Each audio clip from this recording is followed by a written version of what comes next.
Hello, my name is Sean Cortez.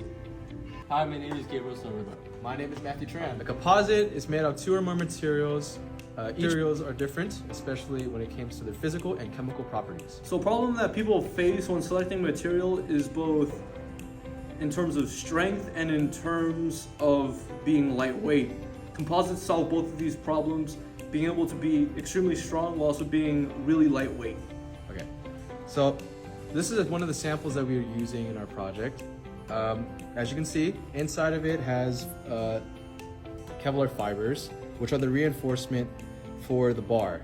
The bar consists of it's an epoxy matrix. What a matrix does is it holds it's like a structure for to hold whatever is within it, and within it is the reinforcement, which is the Kevlar fibers. In order for our project to be comparable to materials that already exist, we took two plastics, Delrin and polypropylene test bars that we had to make, and then compare it to our homemade composites or lab-made composites, either one, out of very fibrous materials such as Kevlar, natural cotton, polyester, and nylon.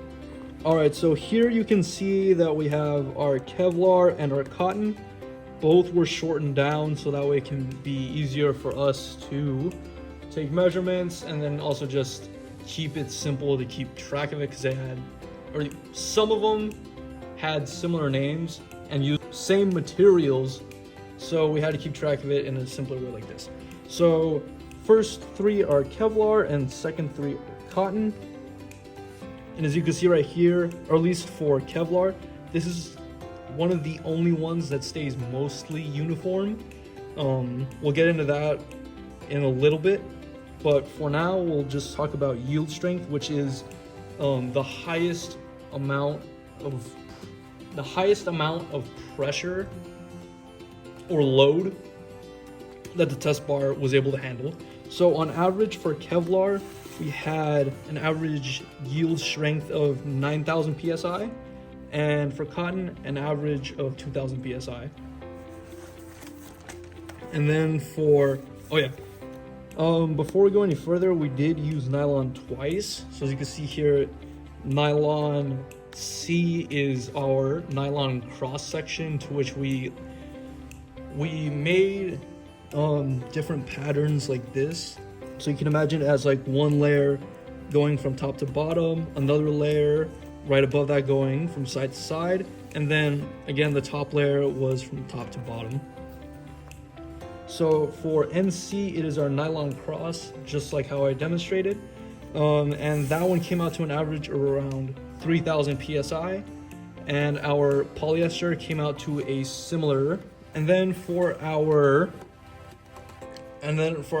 regular nylon, which is designated by nylon regular, we had an average of around 2,500 psi. It is heavily suggested that the reason why nylon regular did worse than our nylon cross section is because the cross section allowed for more stress to be distributed throughout the test bar. In relation to material science, composites are the one type of material that can be made from any other one of 5 types of material.